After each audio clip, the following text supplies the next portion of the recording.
Have you ever wondered if there's maybe uh, more to what we see? Especially, in people society might label as different. Sometimes the most profound insights, they really do come from unexpected places. Okay, let's unpack this, because today we're taking a deep dive into a really remarkable case study from the sources you've shared with us. Our mission is to explore the extraordinary spiritual experiences of a young girl with Down syndrome, and also to understand the profound karmic explanations behind her unique journey. This isn't just some interesting story. It feels more like a shortcut, maybe a shortcut to understanding these intricate, often unseen connections between our past, our present, and our spiritual potential. We're focusing on Khao Pod. She's a young girl whose life story offers insights that really challenge conventional wisdom, especially about her Down syndrome diagnosis. Prepare for some real aha moments. Exactly. And what's so fascinating here is how these seemingly separate experiences and conditions actually connect. It really invites us to look beyond the surface, beyond what we usually think of as reality or capability. Okay, so let's introduce you properly to Nong Khao Pod. She's a former student of the Kindergarten of Dreams. That's a Nuben Fan, Nai Fan with Haya in Thai. She lives in Myanmar now with her parents. And the material describes her as this, charming, polite young girl, loves beautiful clothes, hair bands, and she regularly makes merit at Wat Phra Dhammakaya. So clearly there's a deep connection there already. But here is where it gets really surprising right from the start. Despite what many people might expect about concentration levels in kids with Down syndrome, Nong Khao Pod, when she was just 6 or 7, showed this amazing ability for meditation. She could apparently sit in a correct, and yeah, the sources say lovely, meditation posture for up to 30 minutes, consistently. Which is quite something. Her caregiver even found it hard to match. It really does make you pause, doesn't it? You have to ask, what allows a child, especially one with Down syndrome, to achieve that kind of stillness, that concentration? It just flies in the face of many preconceptions. This early discipline, this focus, it immediately suggests a kind of spiritual maturity that goes way beyond her current situation. Hints at a deeper inner life. And that inner life. Yeah, that's where the story gets even more interesting. It takes us deeper into this mystery. Her spiritual experiences were apparently very vivid, really set her apart. So at 7 years old, after meditating, she said she saw a crystal ball. Dongda. Is that right? Dunku, yes, that's the term. And when they asked her, where did you see it? Yeah. She just pointed straight to her heart, instinctively. Right there. Then fast forward a bit, by the time she was 11, her inner visions, they progressed a lot. She started seeing the Dhammakaya Buddha image, that specific meditative form, at the 7th center of her body. And she pointed, to her abdominal area around the solar plexus. But here's the thing. She actually said the 7th base of the body herself, articulated it. Without prompting. Yeah, no prior teaching, no prompting. It just came from within her. And these visions, the crystal ball, the Dhammakaya Buddha image, the sources describe them as borigam nimet. Now, this isn't just imagination playing tricks. Right. It refers to real, perceived preparatory images.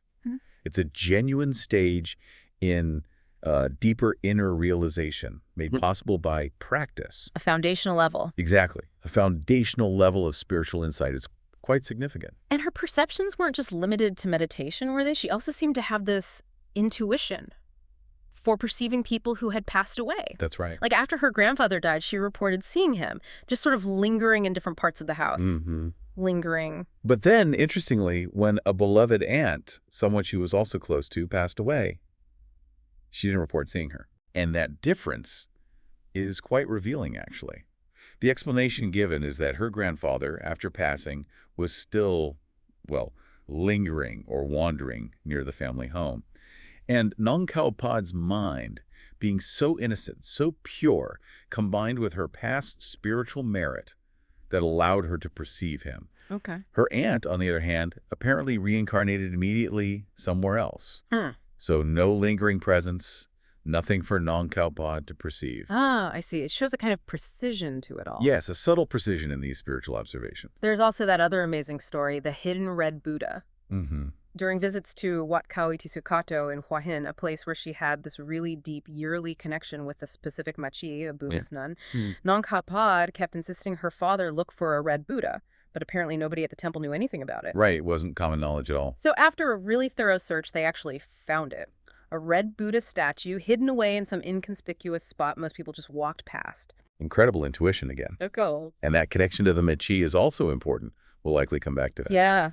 And it seems her consistent practice is a big part of this, too. She routinely meditates before doing virtuous things, like making offerings or observing precepts. Yes, that consistent discipline, combined with what the sources called her naturally pure and innocent mind, or jip innocent, it makes her exceptionally receptive to these, well, phenomena. Okay, so these are truly extraordinary observations. But what's the why behind it all? What do our sources say about the underlying forces? Is there a karmic story here? Oh, absolutely. The material digs deep into the karmic roots of Khao Pod's life. It's quite detailed. The primary cause identified for her Down syndrome in this life is the karma of alcohol. Alcohol karma. Yes. In a past life, the story goes, she was a woman who got into social drinking with friends, and this apparently escalated, into habitual intoxication and eventually late in life alcoholism. Yeah. This karma is seen as contributing to some physical traits, like the typically round face associated with Down syndrome, though softened now by good care, the sources note.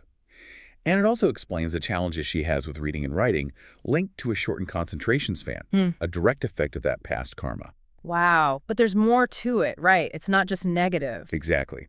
There's a crucial mitigating factor. The sources call it a curved beginning, straight end.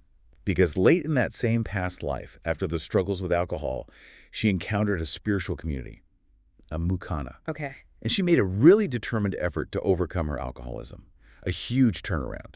To break free completely from her old life, she actually took the step of becoming a nun, a meichi. Really? Wow. Yes.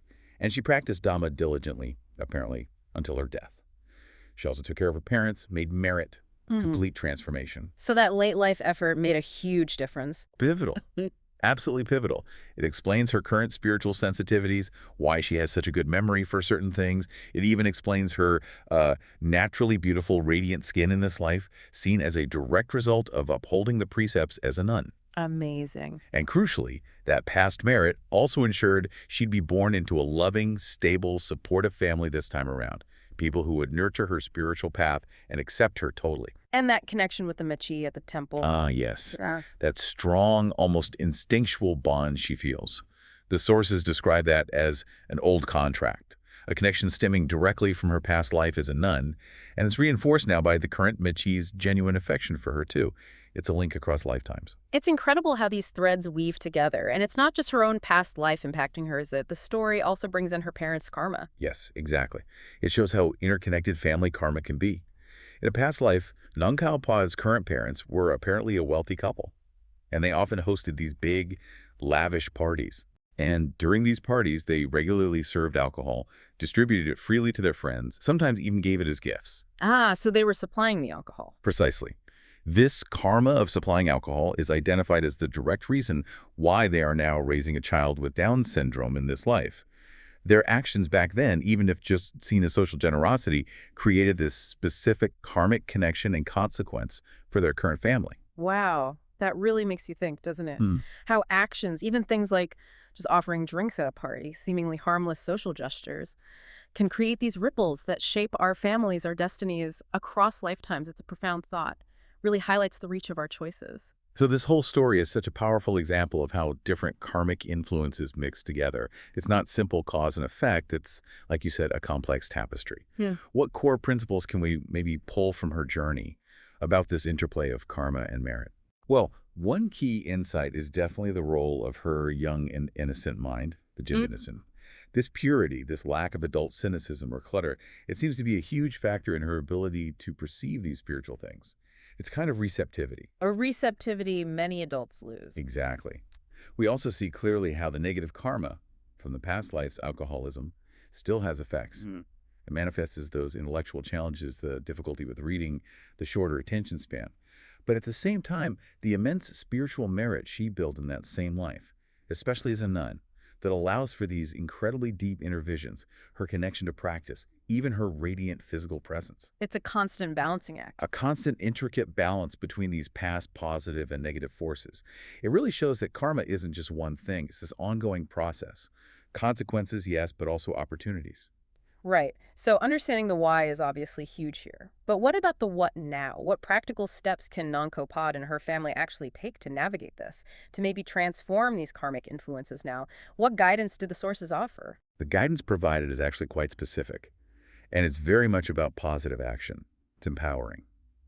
To help overcome the intellectual limitations linked to the alcohol karma, the advice is for the family to cultivate panyabarami for her. That's the perfection of wisdom. Okay, Panya Barami, how do they do that? Practically, this involves things like supporting the education of Buddhist monks and novices. Also, sponsoring the printing of Dhamma books. These actions are seen as building intellectual and spiritual merit, directly counteracting that specific past negative karma. That makes sense. What about the parents? For the parents, the key advice is immense patience and dedication, really doubling down on their own efforts. They're encouraged to consistently make merit in the present, all kinds of merit. This actively works to counteract their own past negative karma, specifically that karma of supplying alcohol. So diligent, ongoing effort is crucial for them. Essential.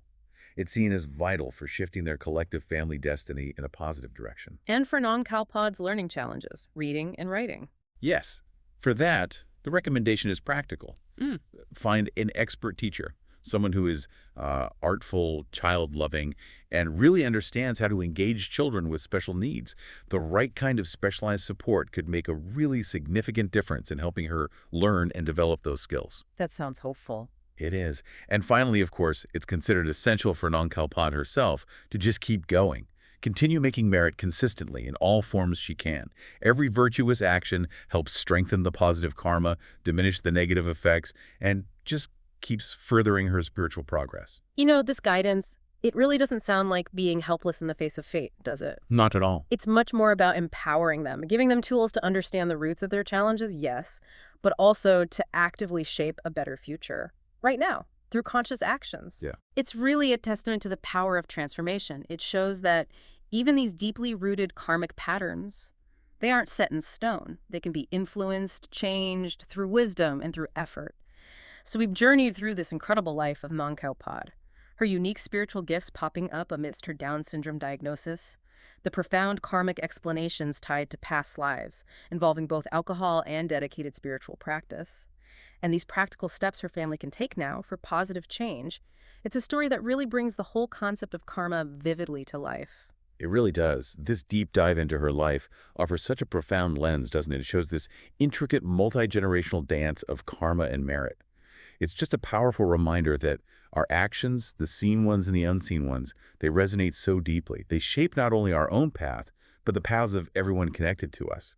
It suggests a universe that's far more interconnected than maybe we usually perceive day to day. And it leaves us with a pretty powerful thought, I think. If a child like Khao Pod, someone with Down syndrome, can access such vivid inner worlds, can maintain such unwavering spiritual discipline, mostly through past merit and her present innocence, well, what uncharted depths of perception, what inner strength might lie hidden within each of us, waiting, maybe, to be discovered through our own conscious effort? Through cultivating pure intention, it definitely invites you, the listener, to reflect on your own choices, doesn't it? The subtle impacts you might be creating, maybe without even realizing it, and just the boundless potential we all have for cultivating wisdom and compassion in our own lives. Lots to think about there.